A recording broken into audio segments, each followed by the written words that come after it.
So hello, I am really excited to be doing this video today because I'm going to be talking about body acceptance as it relates to accepting an illness. Well, actually, I'm not really going to be talking about it because I'm excited to be having a really special guest on this video, Bethany Webb. Hi, Bethany. Hello. I'll do it for Hello. you. I'll be Thank the you. illness talker.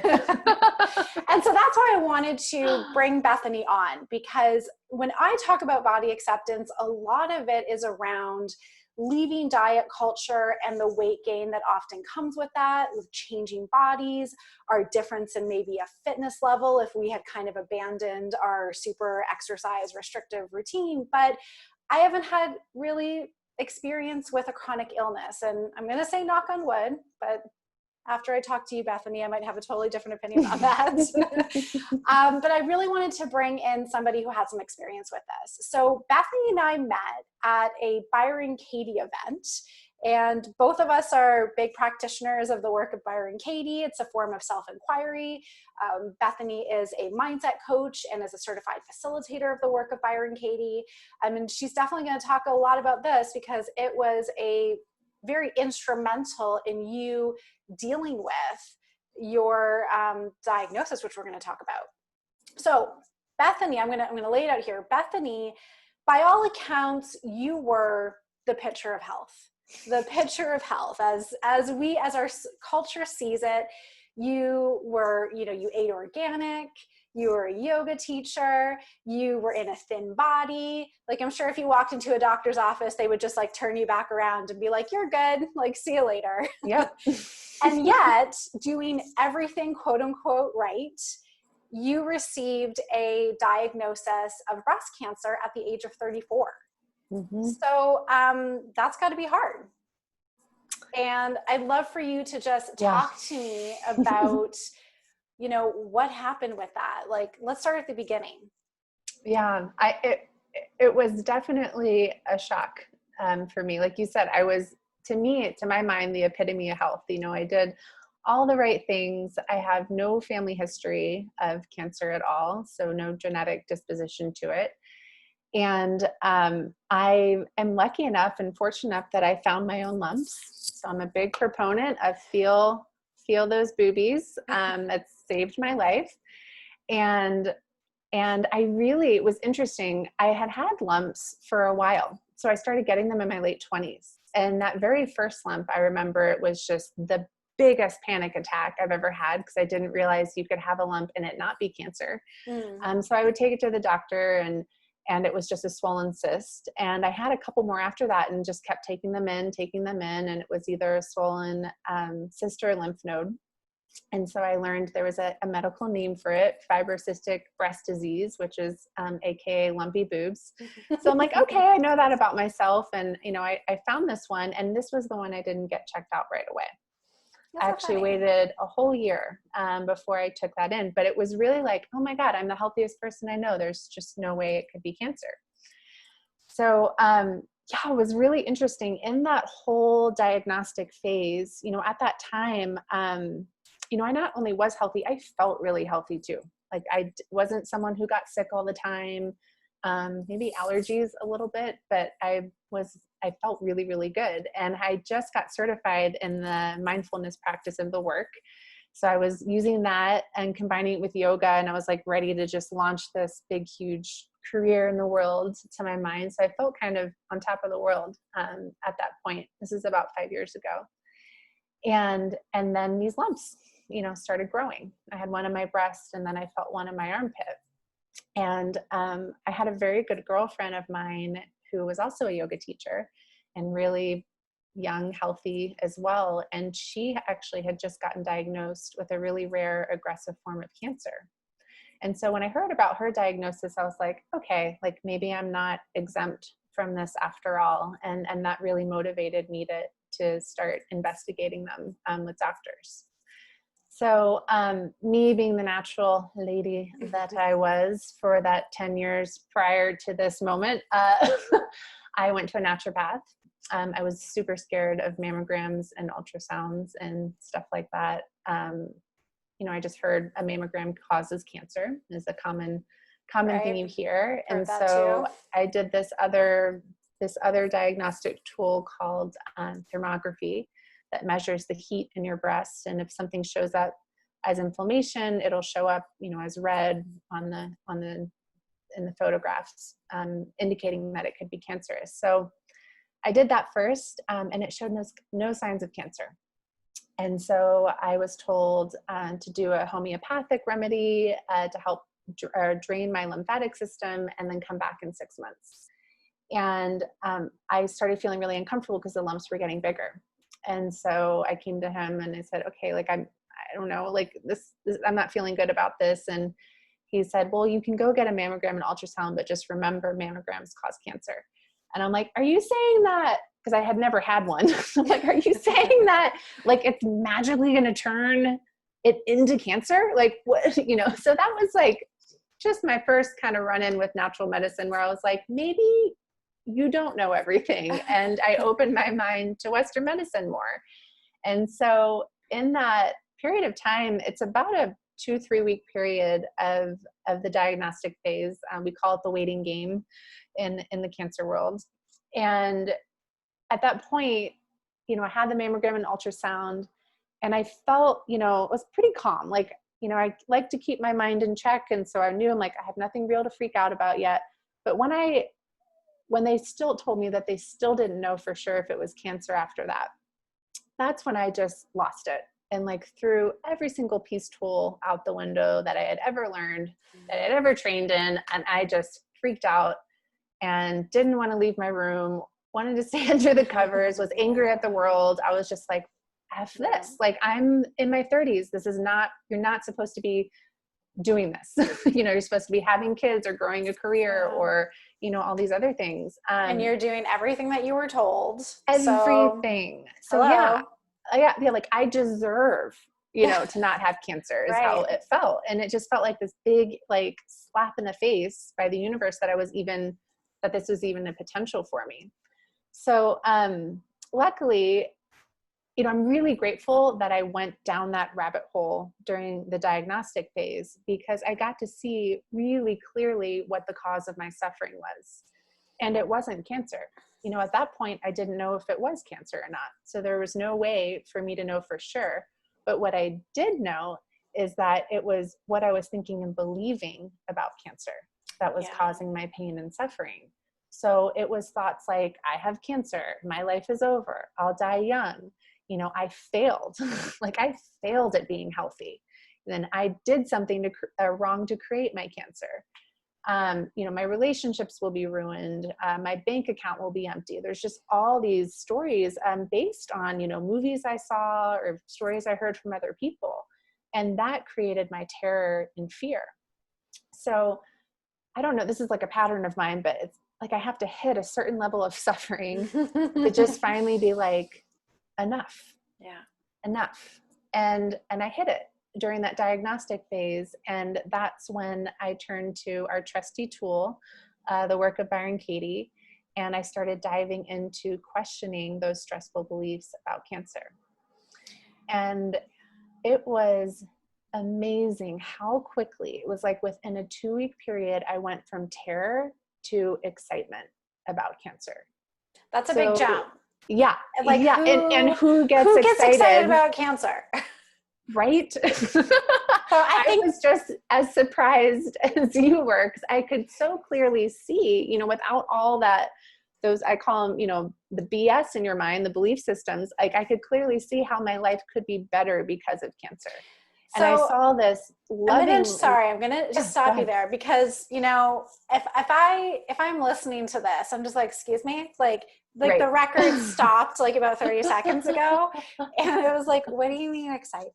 Like it's like what? So I need you to talk a little bit more about that. I need you to talk about how is that even possible?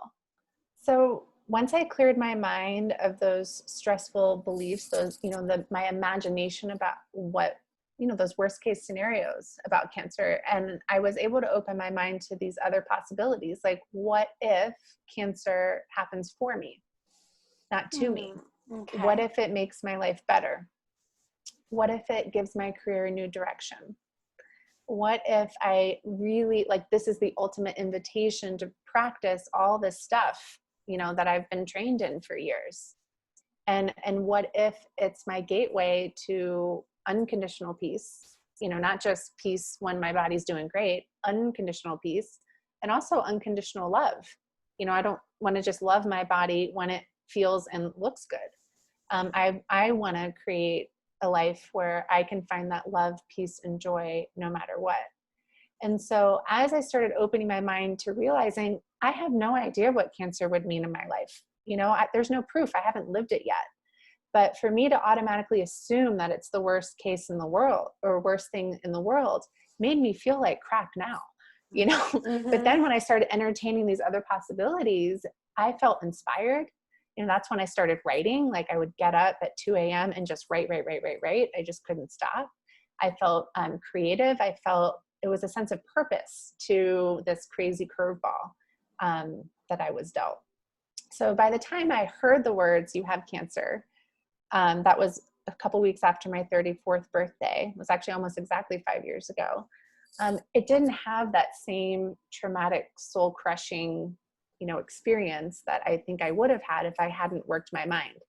Now, still, of course, there were roller coasters of ups and downs throughout all of it, but I kept coming back to that tool of questioning my stressful thoughts each time, and it pulled me out of that suffering and that pain, so that I was able to be there for myself. And it was a rigorous treatment plan. It was about 2 years, and it started with 6 months of aggressive chemo, and then a double mastectomy. So I had the most beautiful breasts in the world. My originals were just like, I don't know what happened, but they were amazing. And they were my favorite body part. And so was my hair. And I'm like, Right. which I have back now, but this, it was down to my butt. And I was like, these are my two, this is what makes me beautiful. This, and God, damn it, you're threatening to take away these things that make me beautiful. And so, oh my gosh, what a crash course into redefining beauty. Yeah. And that's something that obviously comes up a lot in the work that I do, is these ideas of, what is an attractive body? What Yep. is a beautiful body? And, when I start inquiring into it, what I'm realizing, and I always see, is that this is just a conditioning that we were born into. We were born into Yep. this culture with this shared set of beliefs and ideas of what's fact, that we're at least told it is. And so then we identify with it, we get a sense of worth, and our identity is attached to it. And now all of a sudden that's taken away, the things that you cherish the most about yourself and your body. Yeah. And what do? So it brought me into my practice and questioning those core beliefs, that my breasts are what make me beautiful. Is that true? Yeah. And sorry, I don't mean to keep interrupting you, but I'm going to, just for this moment, and say, why don't we actually just stop here and walk somebody through quickly what the work is and how it is, and maybe give an example, maybe talking about whether it's your breasts or your hair, whatever the case may be, and how you use that to help you. Yeah. So the work is a very simple process of identifying beliefs that create stress and then questioning them. My first complaint about the work was that it's too simple. And it is very simple, but it's so freaking powerful. So the 4 questions are, and I'll walk us through an example as well, but the 4 questions are, the first one is it true? So you have a stressful thought, is it true? And you just let yourself find a yes or no. The second question is, can you absolutely know that it's true? And that one gets me a lot, because it's absolutely is a big word. Like, absolutely means 100% fact. It would hold up in court. Everyone would agree with you. Like, it's the truth. So again, answers yes or no, and they're both equal answers. And then the third question is, how do you react? What happens when you're believing the thought? So that's when you get in touch with, gosh, what is the side effect of this thought on my life? How do I feel? When I was believing thoughts like, my life is over. I'm dying. Like I'm fearful. I'm terrified. I'm frozen. I'm panicked. Like I abandon every self-help tool I've ever known. I snap at people. I, hide under the covers. So it really gets you in touch with the power of a belief when you believe it. And then the fourth question is a very sweet spot to meditate in my opinion, is who would you be without the thought? And the situation's the same. We're not changing anything externally, but we're just noticing who we are. If I just press delete on that thought, even just for a moment, how would it feel?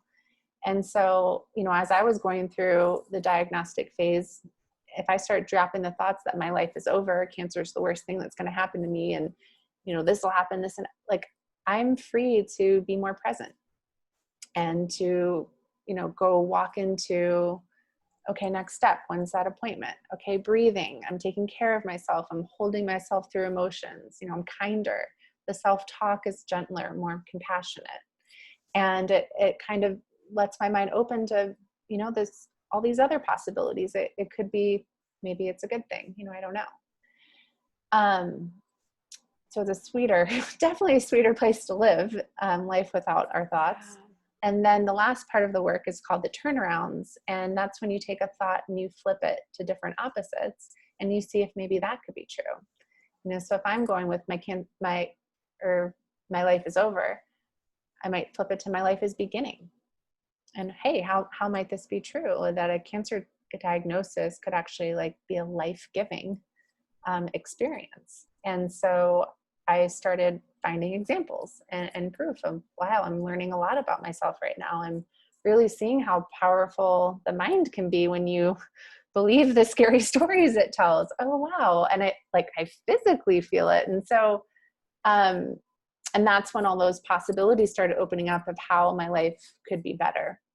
So that's the process, and it can be taken to anything stressful in life. So I've used it, obviously a ton of body work has been the majority of my work, but also in relationships and my work and career and fear of death or my finances, or, it can be used for anything that feels stressful. So with body image, a big belief that ran for me in the beginning, was this sense of shame around getting it, and feeling the belief I got really in touch with. And this is a common belief now with people I work with chronic illness is the belief that I created my condition and that it's my fault. And if only I did XYZ, this wouldn't have happened. And there are a lot of books that'll tell you why you got what you got. And there are spiritual reasons, and there are, you didn't eat enough organic this or that, but, I did those things. And I still grew cancer in a body that did those things. And so, but I still had that belief, but I could have never drank alcohol ever in my life, or I could have never, it's amazing how the mind will find a way to blame yourself. And so, a thought like that, I created my condition. Is it true? And I was a yes at first. I was yeah, sugar causes cancer. And I did drink alcohol a lot in my 20s. I was a party girl. And I created it. I did something wrong here. And then the second question got me. Could I absolutely know it's true that I created my condition, that there was something I did or could have done, differently, and I wouldn't be in the same situation? And I can't know for sure. I don't have that solid evidence. And so that started breaking it up. Just, I was well, maybe they didn't. Okay. So then I go into, how do I react when I believe I created my condition? And it's not, okay, so you're going through cancer, and then let's just, shame ourselves constantly and tell myself it's your fault and you're awful and oh my God, you're a failure. I can't believe you're teaching wellness. You need to quit your career. I mean, the negative self-talk was so painful, way more painful than the going through cancer. And it just kept me in this loop too of just of that shame and guilt. And, you know, I would tell myself, and I'd have people tell me too, like, oh, you need to heal your heart chakra, and that's why you got cancer. Oh, you don't eat sugar anymore, that's why you got cancer. And I would hear it, you know, and I'd be embarrassed and ashamed around people, especially my natural friends. Like, I almost didn't even want to talk about it. Right. And so it just showed me, when I believe that thought, it doesn't help my situation at all. It makes it even more painful. So then when I step into who would I be without the thought I created my condition, and I'm still going through the cancer journey and treatment, but when I took that thought away and just played with it for a moment, I mean, I was so much freer and lighter and happier, and I had more energy. And it was just kind of like cancer became this just happening. Like, you know, I'll never, ever, ever know how I got it. I just won't, because there's no way to prove it. Anything is just maybe a if I guessing had game. like a genetic marker, maybe, but I did genetic testing and it was negative. So I just won't know. And so it took me out of that blame and into, okay, well, how can I support myself now? Here we are, I'm in it. We're going to be going through this. So it's either, you know, I'm a victim, angry at life and beat myself up, or, hey, maybe I can embrace it, welcome cancer in as this, and my body in as this wise teacher, you know, that's here to, you know, enlighten me, to wake me up. And so I found that getting in touch with that experience was so inspiring. Then I can go to the turnarounds. I created my condition. You know, I didn't create my condition. And I would give examples, and it's like, yeah, this girl, I ate organic and I exercise every day and I took care of my stress and my spirituality, and I had a loving relationship, and I, you know, just all the things. And I'm like, I don't have any proof, any proof that I created it. And then I looked at, you know, my thinking. So a turnaround sometimes you can do, if you have a belief about yourself, you can change I to my thinking. And my thinking created this condition. And there was a way to experience that stressfully. Like, oh my gosh, if I didn't have, it's my beliefs that created cancer. And that's not where my mind went. Where it goes is my belief, it's my thinking that's creating this terrible cancer world right now. Right. That lived in my head. Otherwise it was, body's doing pretty good, show up to the next appointment, you know, get my infusion of, I called it sea love, you know, because I dropped the belief that chemo is poisonous. That didn't serve me. It's healing in reality to me. So, you know, it was just like, follow the next direction. Okay, next, and then share my experience. And, you know, it just became such a simpler experience. And I used it a lot. Like, so my body changed quickly. You know, with chemotherapy, some people lose a ton of weight. Some people gain a ton. And I lost a ton really quickly and was already thin. So it was, yeah, like, I forget. I think I got down to 108 pounds, which is a very auspicious number. Tiny body. Like, I looked, and then also I didn't realize, you know, when I lost my hair, I have a really small head. I had no idea, because I always had so much hair. And so I was like this little peanut, you know, alien person. And like, you know, my breast, the volume of my breast went down. I lost my butt, like curves, you know, and it was so quick.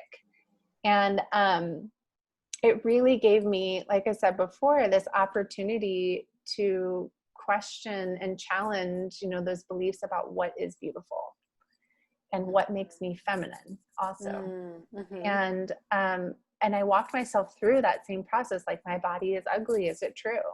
You know, it's not attractive anymore. I'm losing my breasts. Is that true? You know, and I had a double mastectomy. And so that's an interesting one. Yeah. That's an interesting one. I'd almost like you to go a little bit more into that, because you know, on the surface, that just seems like that's a fact. Well, you're getting your breasts removed. Yeah. So how? So I walked through that inquiry, same process, those 4 questions and turnarounds. And what I discovered is, you know, I wasn't losing my breasts to my experience. What I was losing was tissue that's underneath my skin that I've never even seen, I've never even touched, that's getting removed, and it's getting replaced with something that's less likely to get cancer. You know, in my case, implants. So am I losing my breasts, or am I gaining new breasts that have a much less chance of getting cancer? Yeah. And now they are, you know, they're wonderful. They're super weird. They look like clothes on, you would never know. I'm someone who, like, I was living in Dallas at the time, and I think it's hilarious that I've had breast implants. They're weird. They twist and turn and do tons of fun stuff in yoga classes. And I just learned to, you know, use humor with it as well. And yeah, they also, I found out this recently, they glow in the dark.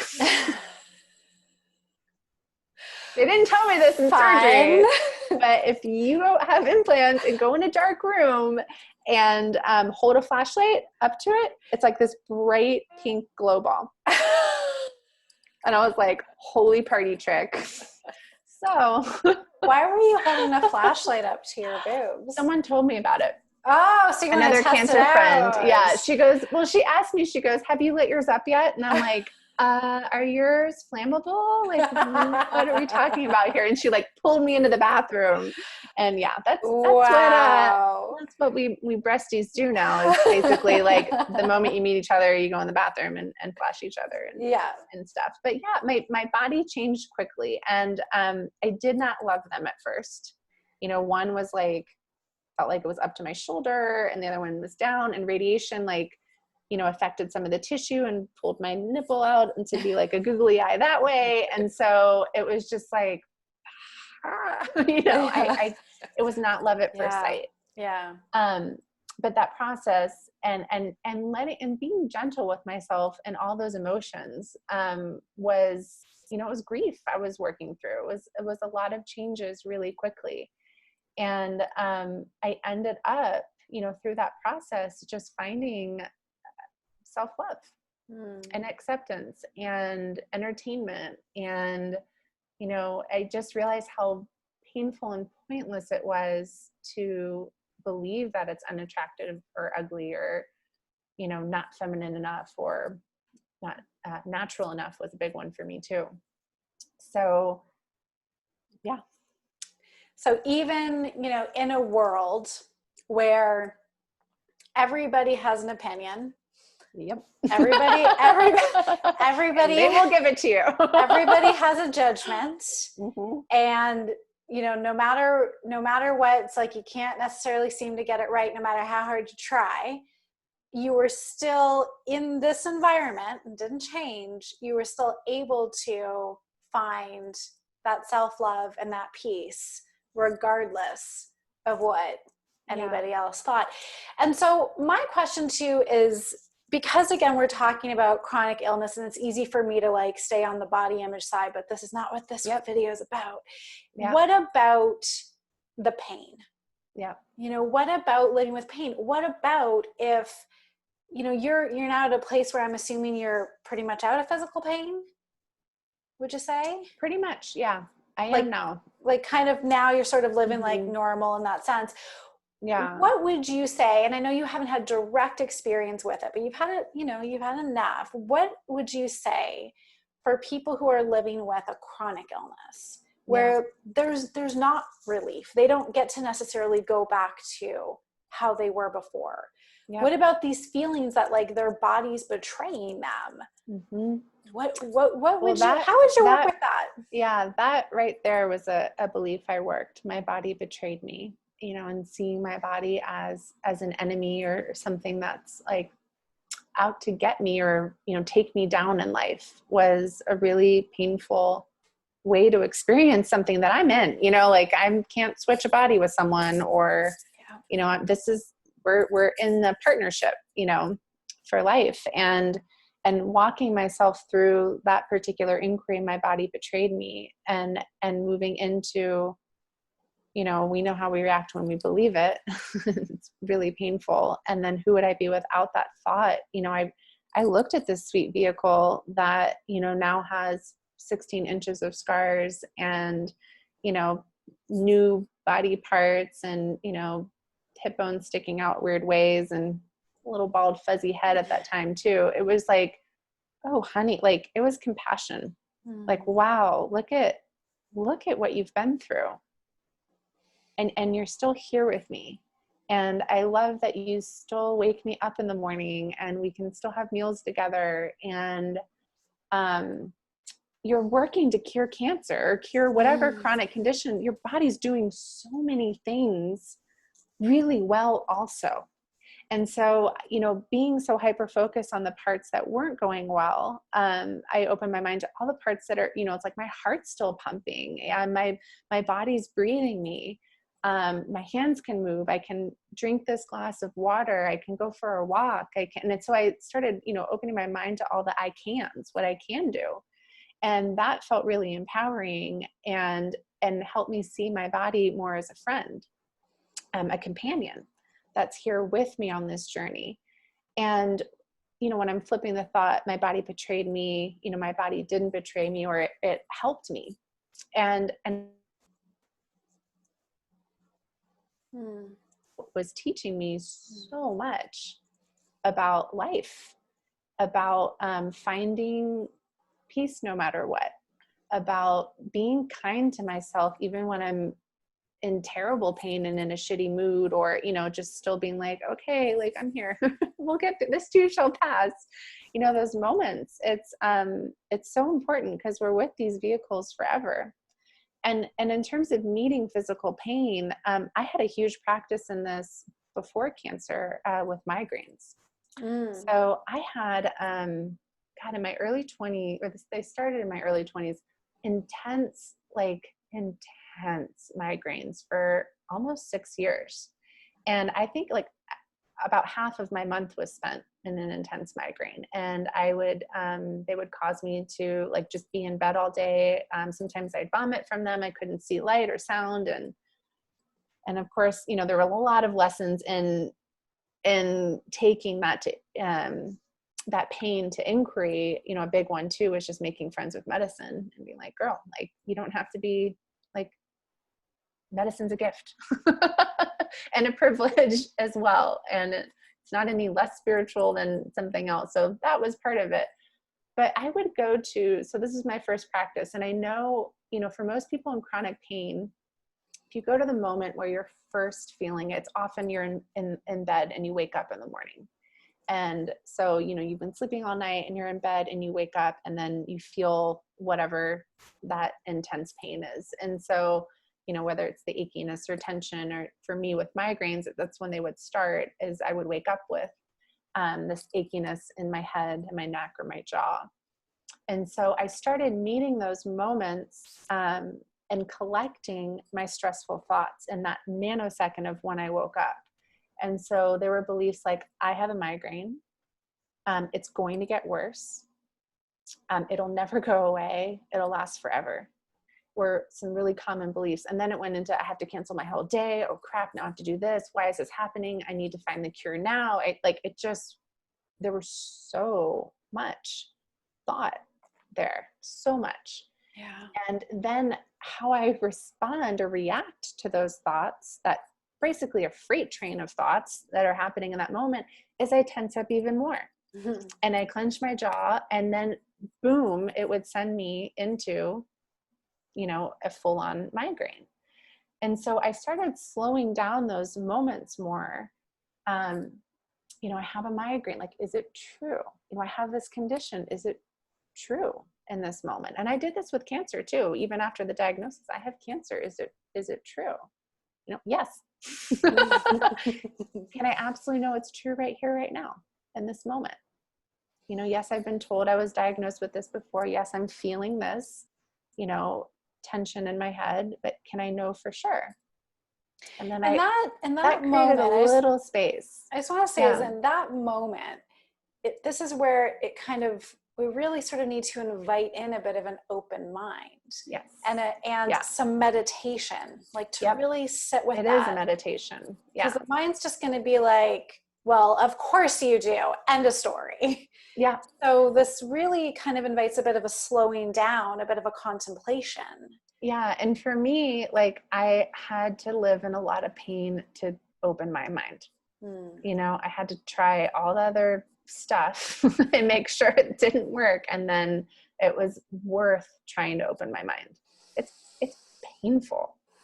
And so, you know, when I would walk through, how do I react when I believe I have a migraine, I have this condition, you know, I'm freaking out. I'm in panic mode. It's like, oh, I remember I have all these past images of having migraines before and vomiting. And then I see all this past like years or a past of when I didn't, and I'm jealous of her. I'm like, where is she? Migraine free girl. And then I see a whole future in that moment of the rest of my day being canceled, of this never ending, of never finding relief. You know, there's a whole future that's in that moment as well. And so there's a lot in that moment of waking up that we're not aware of until we slow down and start getting in touch with it. And so that's, you know, what this process did for me. And then who would I be in that moment, waking up in this body, feeling the sensations without the story, I have a migraine or I have cancer, you know, whatever the condition is. And I found myself to be like, if I couldn't label it, I became a little more curious about it. It's like, oh, like, yes, I'm feeling something here. Okay. And here. Okay. Interesting. And it became interesting instead of, oh crap. So I'm a little softer. Like I physically feel a little softer in my body reacting. So I'm curious. And then it became so clear of like, how can I support myself right now?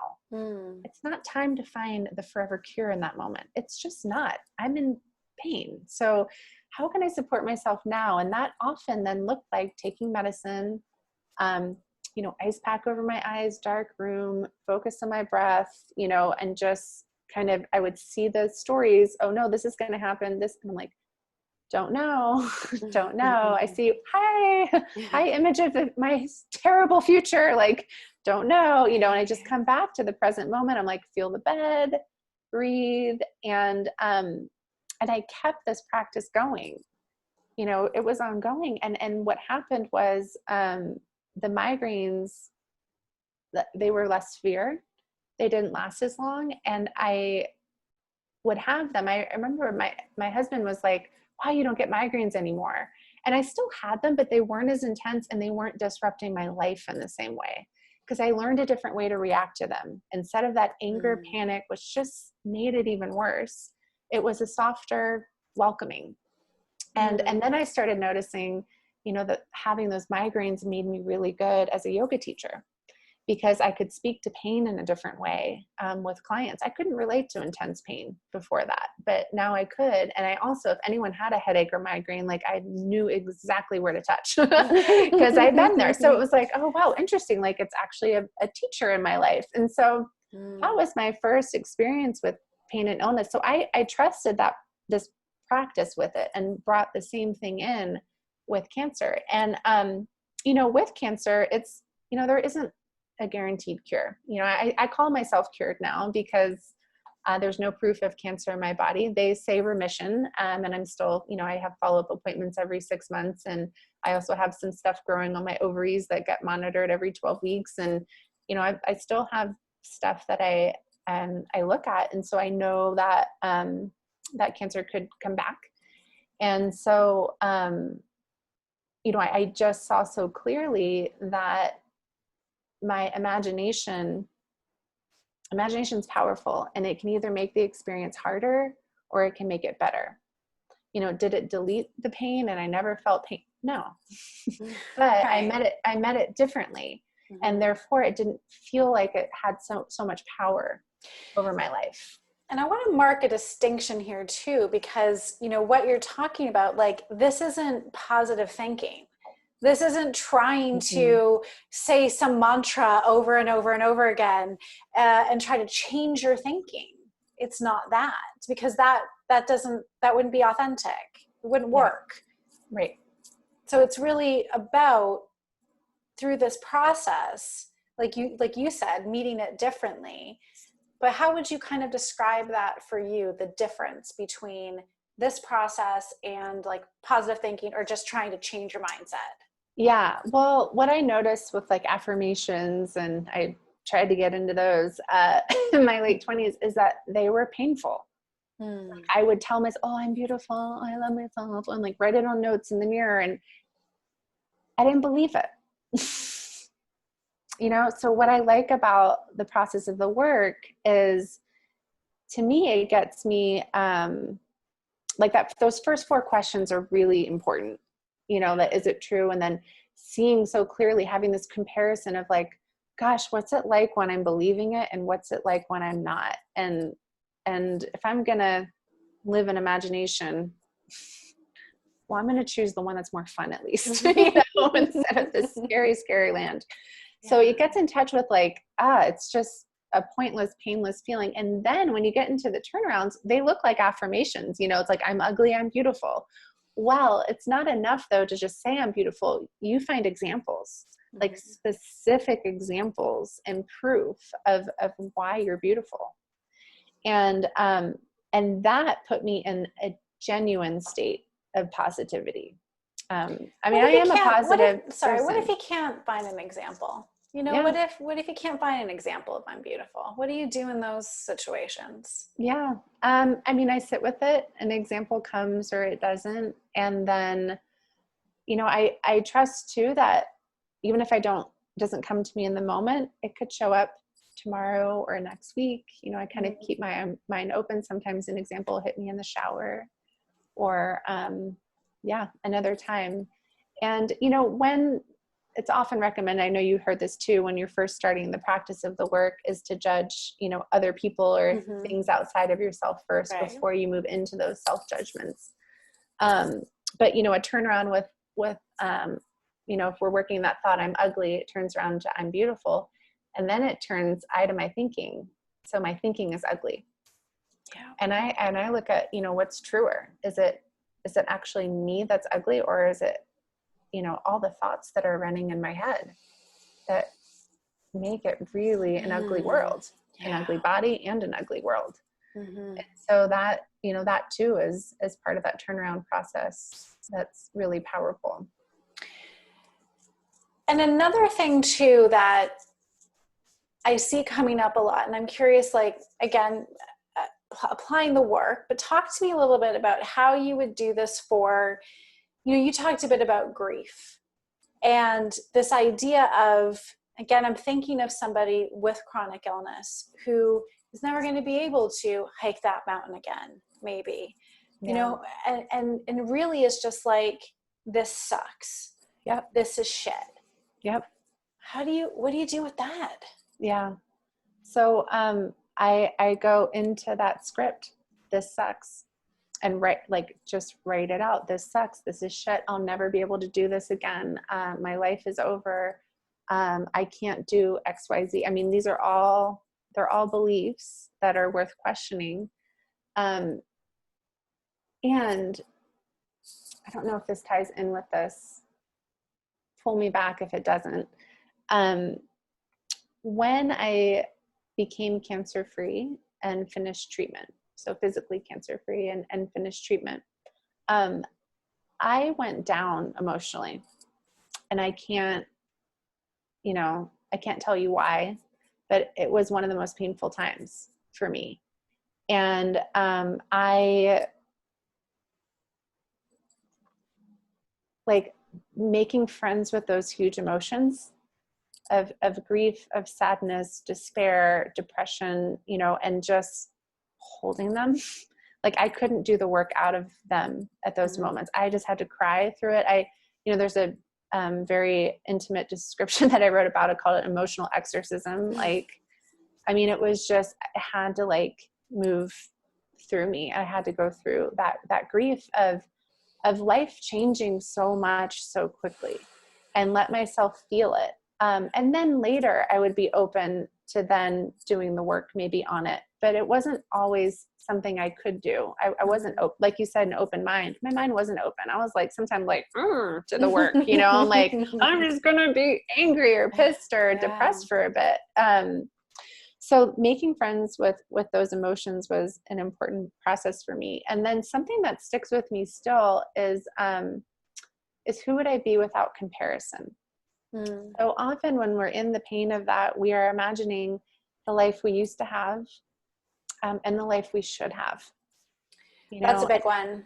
And that is comparison. My God, I keep looking at comparison in my own life, and it's also part of this self-love course. And the more I look at it, I'm like, so much of suffering is derived from comparison. Comparison to our past self, future self, to other people, to how we should be, to how, like, it's just amazing how quickly the mind goes into comparison. So a lot of, when I was in chemo, you don't know if you bounce back from chemo. I heard stories that, people feel like that forever. So I didn't know at that time, but I certainly, had to take like 5 naps a day. I was winded, like walking up a flight of stairs. My yoga practice looked a lot different. I couldn't go on a lot of trips. I had to choose like one activity maybe that day, because that would be enough. And so, at those times, like I really sat with who would I be without comparison of like this life that I used to have. And I just found like a sweetness in slowing down and doing less and focusing more on being instead of, do. And, it's acceptance. It's acceptance of the situation. And everyone is free to not accept it and to be pissed and angry. And surely the mind goes there, like, I get it. And is it working for you? And I just noticed it made it even more painful. So when I could move into that state of acceptance of like, this is just how it is. And I don't know next week or next month, I don't know, but here we are now. And how can I make the best of it? How can I support myself better? With pain, like I'm friends with medicine now, and I might look at different kinds of medications and go to, open myself up to different healing paths. Like, I don't know. I don't know, but it would keep me in an open mind about it, rather than this, I'm just screwed for life mentality, which is understandable. Like, it's totally understandable why it goes there.